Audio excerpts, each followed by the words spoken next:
Welcome to the Green Wisdom Health Podcast with Dr. Stephen and Janet Lewis, where you will learn about natural solutions to common ailments. And now, here are your hosts, Dr. Stephen and Janet Lewis.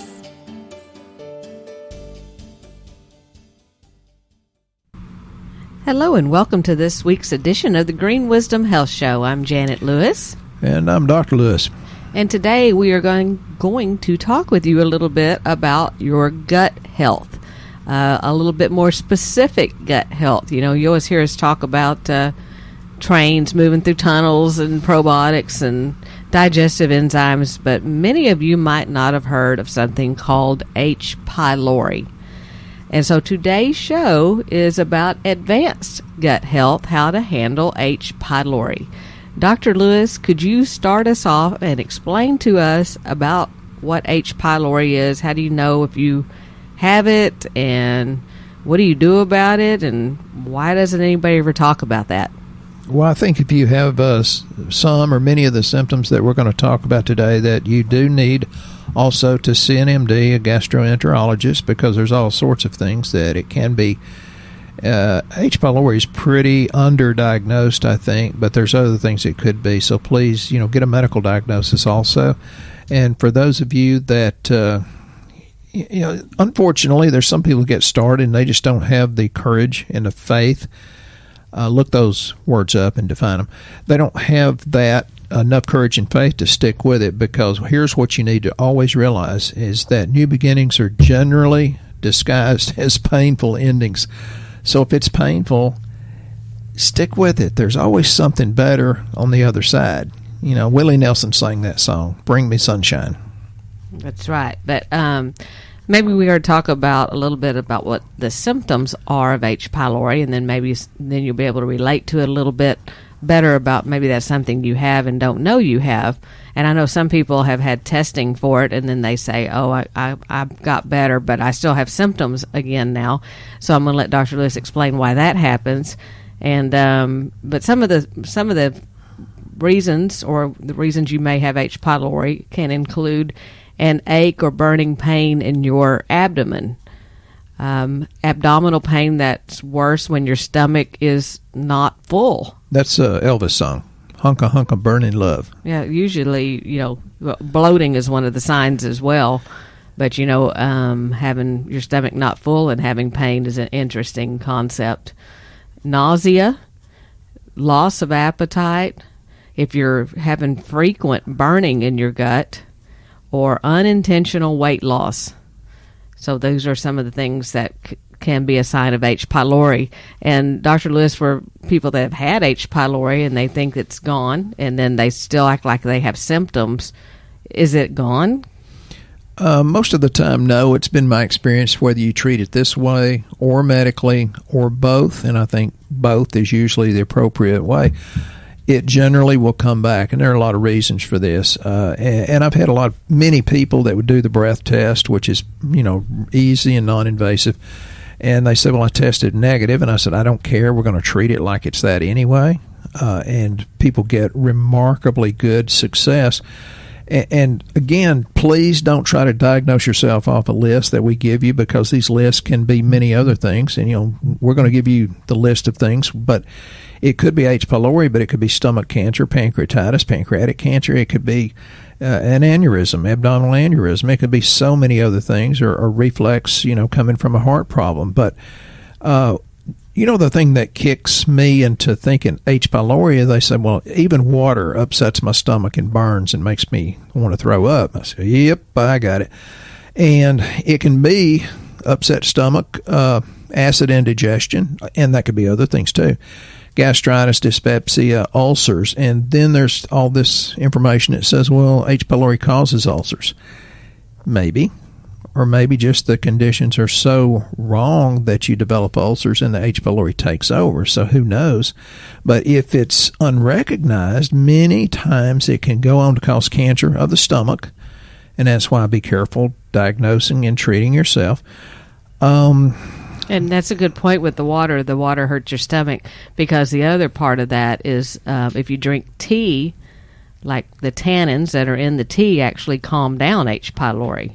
So that's good. That's sexy. Thank you. Yeah. So if tea makes your stomach feel better, then that's a cheap way to find out maybe that's what you have. And what is H pylori exactly? It's called Helicobacter pylori, and it's a small spiral-shaped bacteria often seen in the gut. And it can be quite common. It's often asymptomatic. It can be considered a normal member of your gut flora. Yes, it can be. Yeah, but however, when your gut balance is off and H. pylori proliferate unchecked, it can lead to disastrous results, such as ulcers and cancer, like Dr. Lewis talked about. So that goes back to what we've talked about in the past with leaky gut type issues, correct? Yeah, and there's plenty of research. I read gobs of research that say there's antibodies in about 94% of the people, that you can see the antibodies 13 years prior to stomach cancer being diagnosed. But here's an interesting thing. Oh, let me back down another rabbit trail. She's talking about the tannins in tea. So the stronger tea would work, and I don't care if it's green tea or black tea, but I'm really sort of not kidding on this one, but oak acorns have massive amount of tannins in it. So if you've got guts enough to do it, go chew on a acorn off your oak tree. White oak is the least offensive.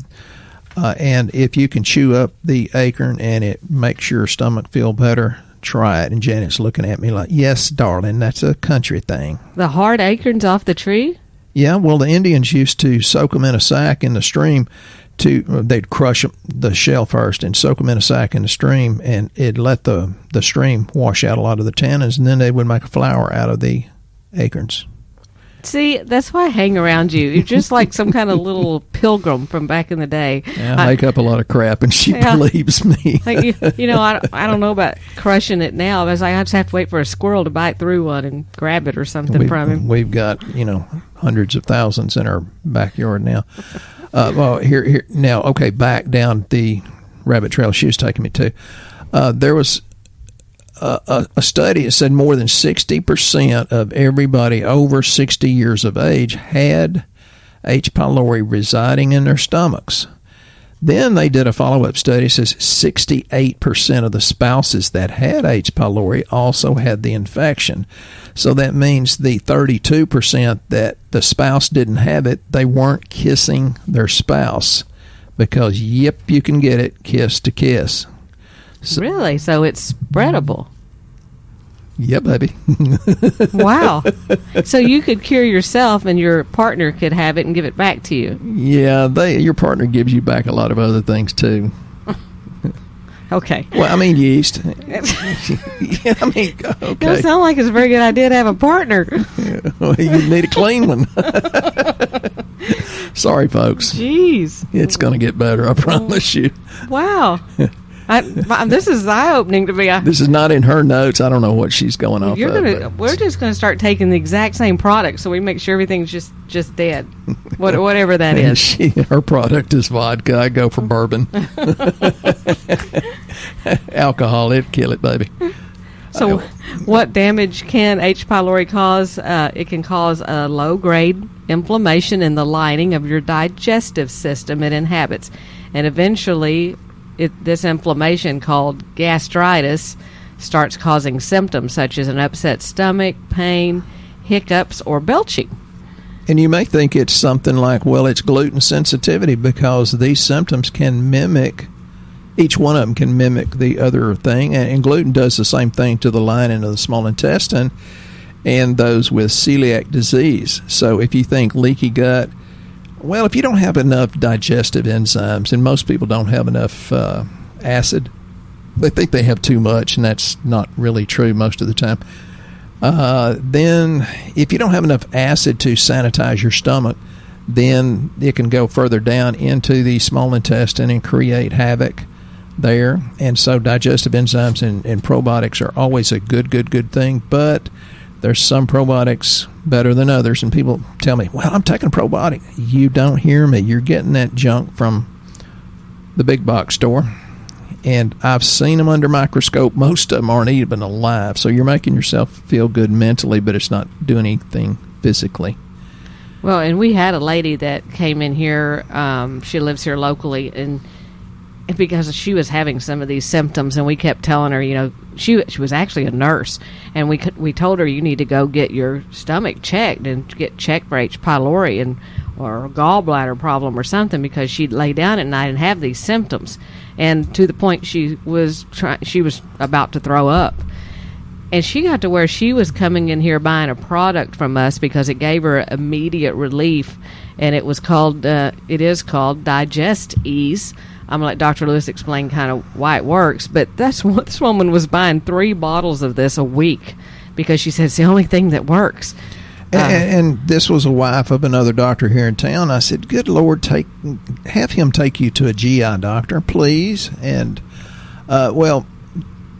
once upon a time, Janet said, da-da-da-da-da. I said, I don't know, mastic gum. She said, where'd it come from? I said, I don't know. I read it 20 years ago or sometime. I don't know where this stuff comes from. The same place the acorns come from with the Indians making tea, whatever it is you said. She saw an animal on TV the other day, and I said, it's a South American tapir. And she said, how in the heck did you know that? I said, well, you saw one in Belize. She didn't remember. A tapir. Yeah. They're so common. Well, it's a rodent, kind of a cross between a pig and a beaver, I guess. Huh. But this Digest Ease is, oh my God, good. It's got DGL, which is very, very soothing to the irritated lining of the stomach and small intestine. But then it has the mastic gum. And, I tell people, just chew up the tablet. It tastes really, really yucky, like some pretty yucky dirt, but it tastes better than it used to. And I don't have, I've always had silent acid reflux, says my MD, my dentist. And my little flap that holds the acid back in my throat doesn't work good. So at night, if I go to bed with the stomach too full, and I'm just saying this so y'all can relate maybe, if the stomach's too full and the acid starts coming up, I'll get up in the middle of the night and go chew one of these Digest Ease, and oh my God, the symptoms go away. So don't go to bed with a full stomach to start with. And this Digest Ease is so good that there are people who said, I could bootleg this stuff and sell it for $3 a tablet. You really start getting used to it. At first, when you have it, you're thinking, it tastes pretty good. And then as it gets to the end, you're like, ooh, it don't taste so good.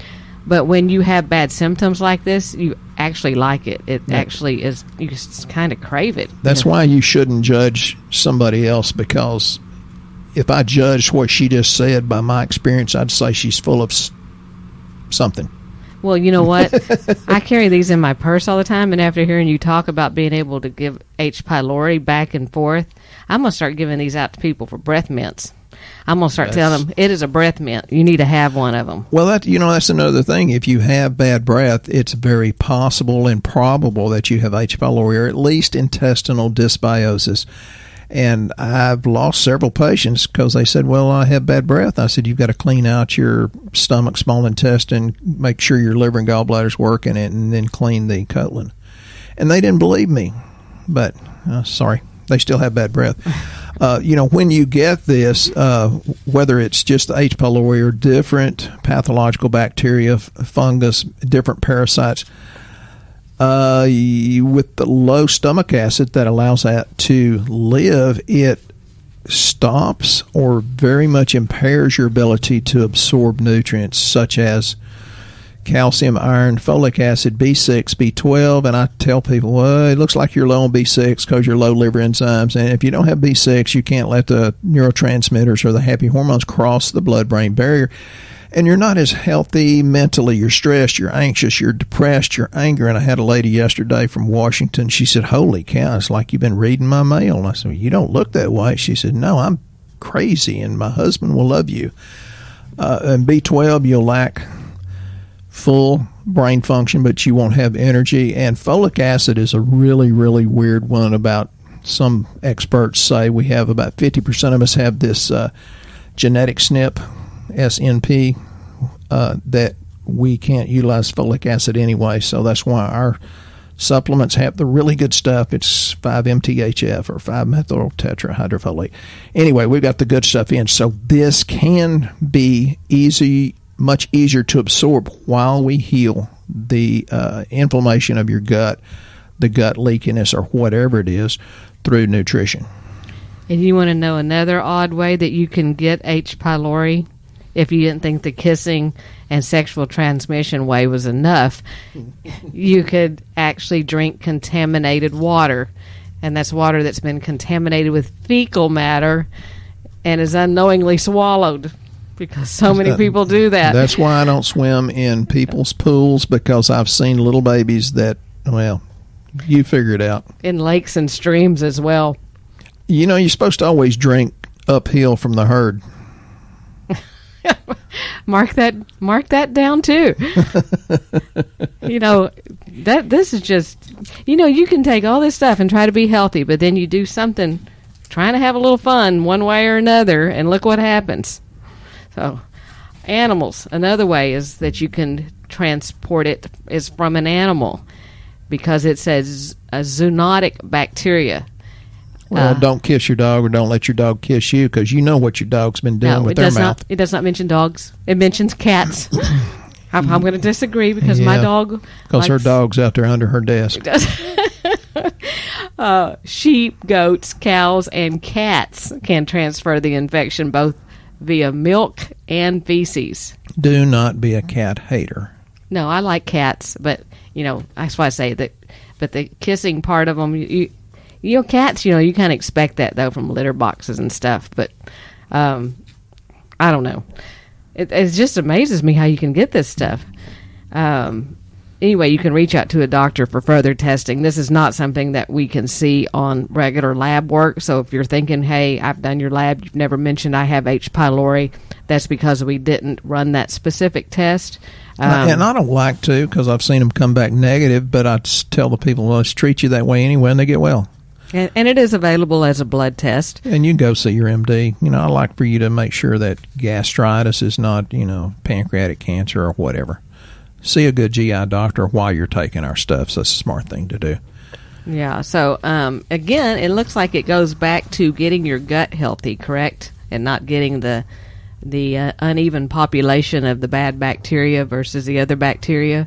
Yeah, and that's why, you know, we tell you to take our probiotics and then take a different kind of probiotic. We've got all kinds of good probiotics, and I'm gonna real quickly go over some of the list in case we hadn't heard or talked about some of them. If you have an autoimmune disease, digestive insufficiency, poor diet. Everybody has a poor diet. People say, but I eat good. And it's like, no, you don't. You eat better than some, but it's still not good, because super good food doesn't exist. Nutritional deficiencies, intestinal dysbiosis, if you're taking medications. And yeah, I know medications are very necessary, but they are robbers of nutrients.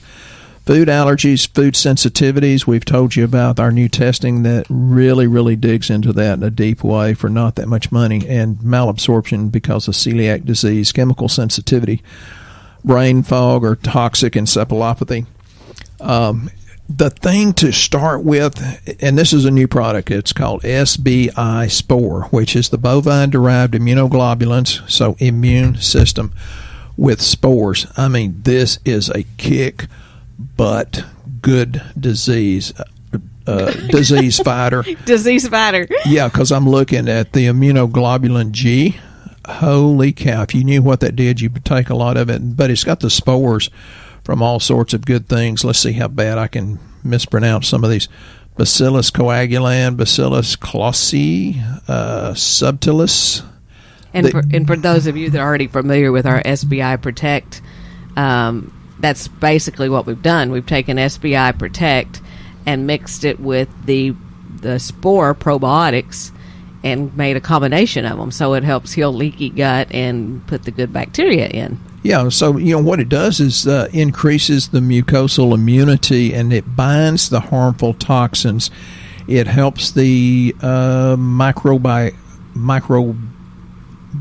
diversity, I guess that's a good way of putting it, without disrupting all that, while protecting you with the immunoglobulins. And it's really, really good because these particular species, they communicate back and forth. They produce active compounds that deter unwanted organisms. It doesn't matter if it's H. pylori or any other one.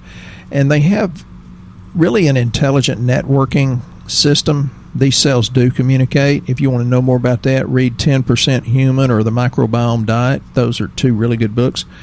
And it inhibits the growth of undesirable bacteria, which goes way beyond H. pylori. Well, and then I wanted you to also talk a little bit about how H. pylori alters your stomach acidity. And so do some medications by lowering their stomach acid. People are told they have too much acid. Yeah. And then they are put on a medication to lower the stomach acid. If you're on an acid reducer, you're it. Tag, you're it. Right. Those people are probably prime for H. pylori because now these bacteria are comfortable in the gut because you don't have enough stomach acid anymore. It's usually just the opposite, right? It's usually you really don't have enough stomach acid, and the doctor will tell you, no, you have too much, we're going to give you this drug. The reality is you don't have enough, and then you take this drug, and now this bacteria just sets up camp and says, hey, I'm not being burned out. So, we use betaine hydrochloric acid because it is to help burn through some of these bad bacteria, correct? And it's really good to digest protein, amongst other things. And many people don't digest their protein real well. Well, guess what some of the pathological organisms are covered with? They're covered with protein. And, another way you can get bad bugs in your system is food. People say, well, I got a little food poisoning. I think the last time I threw up was when I had some chicken cacciatore and Janet didn't cook it. It wasn't her cooking. I thought I was going to Because die. I don't cook. Yeah, bull. Anyway, this is really good stuff. We've had some people that have had some incredible results after years and years and years of not getting results anywhere else. And I always tell people the missing part of the equation was your body's innate ability to heal itself, but it needed something to work with, such as the raw materials, such as extra nutrients. And it's interesting, if you don't take care of these H. pylori, I mean, you think, oh, well, so they live there. They actually, from the safety of the gut lining, H. pylori releases its toxins. So you're going to have to think of it as like a parasitic type thing. These toxins attack and kill your stomach cells.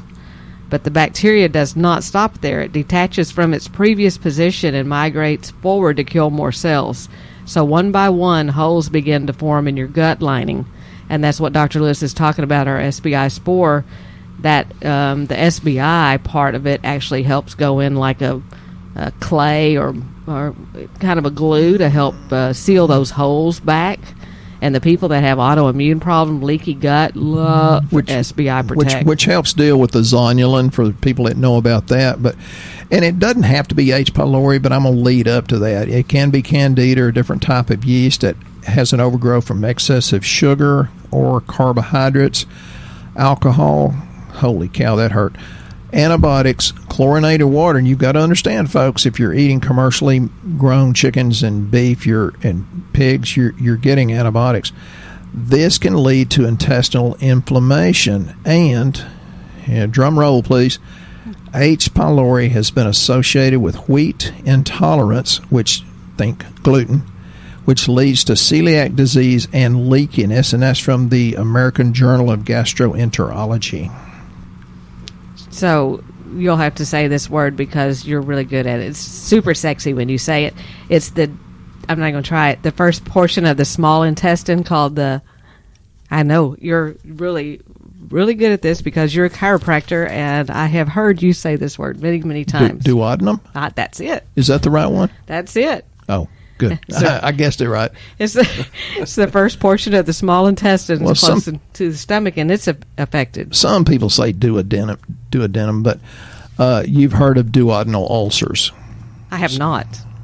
Does that mean it's I was talking to the people listening here. I'm sorry. I'm sorry. Well, enlighten us. Yeah, well, that you get a lot of duodenal ulcers, and that's why I tell you, get a good opinion from a GI doctor. And there are many good medical doctors, osteopaths, that work with people like me that do nutrition. We don't step on each other, and the patient with good allopathic medical care and with this natural care, 1 + 1 = 3. They're synergistically helping you get well even more quickly. So that's when you say that kind of ulcer, like you just said, that's an ulcer of the small intestine? Well, right where the stomach goes into the small intestine. Yeah, in the duodenum. How can you tell if you have that? I mean, is it? Oh, the ache and pain. Back when I was a kid, they'd say, well, if you have a pain, like you're always hungry and you keep eating, and it helps a little bit. And then they tell you to drink milk to coat. And then we found out later, it's like, well, if you drink milk, your body has to put out more acid, so more acid eats through it faster. I think milk was a bad idea, folks, just in case you didn't understand me there. That's interesting. Unless it's goat's milk. Goat's milk is really not that bad. But, there's so many things that adversely affect your GI lining, and that leaves you a little bit more prone to having H. pylori infections or overgrowth. And you have to remove the toxins, organisms, and harmful foods. And I know people tell me all day long, "But I eat good." And it's like, I know you eat better than most, and I do have some people. There's labs look way wonderful, but that's the minority of the people. You can do the elimination diet, or the quick way is do the vibrant testing. You can look at a sample report on our website. It has blown many of our patients into a brand new, oh my God, high plateau of better, ever-increasing health just by knowing what to get rid of in your diet. It really is awesome.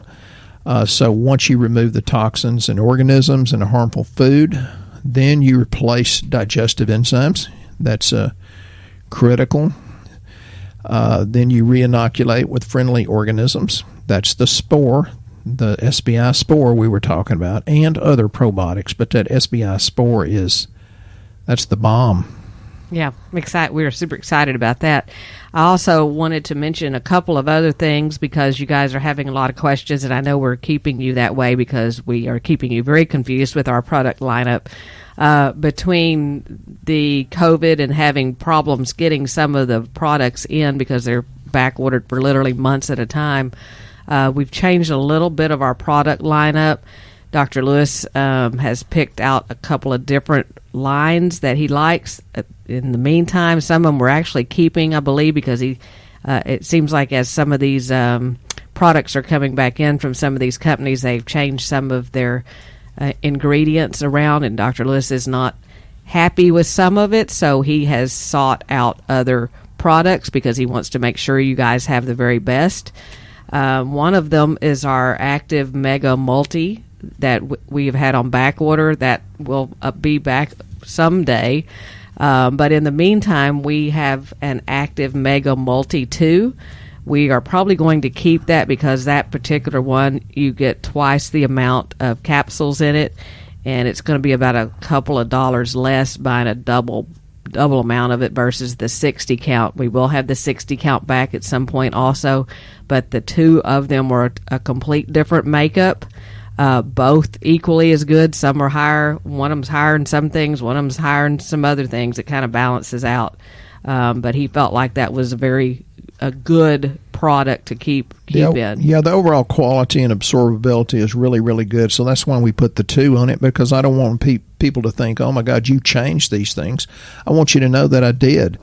But, by now you should trust me, and most people do, thank God. Just talked to a beautiful couple in Utah, and they're doing really, really good. They're in their 50s, and their lab looks like they're in their 20s because they're consistent with it. So, yeah, just keep it up. Throw it in. Ask God to bless it, and your body long-term will do more and more. So you think about leaky gut. First thing you need to get rid of is dairy. Second thing you need to get rid of is wheat. Third thing is chocolate. I take great exception to that. But it's just easier to do the vibrant testing to find out what you can eat, what you can't, rather than just try to guess. And the other thing that we've added in now that's live and active, if you're having a hard time figuring out what you need to eat and trying to lose weight, our new Well World Weight Loss app is available. You'll see it on our website at greenwisdomhealth.com. You can actually download it from there. The cost on it is $27. It lasts for 28 days, and the app actually stays on your phone past the 28 days, but for $27 and the first 28 days, it's actually going to hold your hand and make sure that you are getting enough exercise. It integrates with a lot of the Fitbits, the Apple Watches, and make sure you have time for meditation. It's called Dr. Lewis's Hand Holding Weight Loss. Because I don't like holding your hand, so Janet's making me. So if you like that, send her chocolates. Yeah, she doesn't like chocolate, so I'll get to eat them. There's Dr. Lewis has picked the low sugar diet, and he's in that. It gives you recipes, it gives you ingredients, it gives you a shopping list of what to buy for the week, so you aren't guessing at whether or not you have the right products in your home to make these recipes. He literally is holding your hand and helping you achieve your weight loss. We've also got the accompanying product that goes with that. It's in a box. It's called weight loss support packets. There's 2 packets. I believe you take a day of that. You take one in the morning, one in the evening. They contain some different products, each one of them, some to help you be less hungry, some of them to help you burn fat a little bit faster. It's got carnitine in it. Our Appy Balance and Metabo BMR are the products that are inside of it, but it is a 30-day supply. So when you get the weight loss app, then also order the weight loss products, because an email will come to you after you've downloaded the app, and then you'll have a link to get the weight loss packets. So we're pretty excited about it. We're trying to help you get your health back. We're trying to help you have energy, joy, laughter, love, because we've got to take care of our own health. And I think that was all my new stuff, and sadly we've come to the end of this show. I cannot believe it went by so fast, but we have a whole lot more to talk about, so I guess we'll just have to have another show on some other subjects. But Dr. Lewis, I guess we'll let you finish off with any last things that you'd like to tell our audience. I've always got something I want to say. Confidence is always quiet. Insecurities are loud, so you need to pay attention to that. I said the other day about always be kind, because someone's fighting a battle that you don't know about, and that's still very, very true. The meaning of life is always to find your gift. The purpose of life is to give it away. Always remember that no one ever injured their eyesight by looking at the bright side of things. I like that. We need to look at the bright side of things. That's really good. And with that, we know the cold is all coming in here and setting in. Keep your eyes on the light and the sunshine. We hope you have a very blessed week. We'll be here next time on the Green Wisdom Health Show. Once again, our show has come to an end, but your hope in your health is only beginning. If you or a loved one are in need of a different outcome and are waiting for a brighter future, take the first step and go to our website and fill out the health survey. Please don't keep us a secret. If you know someone that could benefit from this podcast, please share this show with your friends and family. You are only one step away from a life worth living.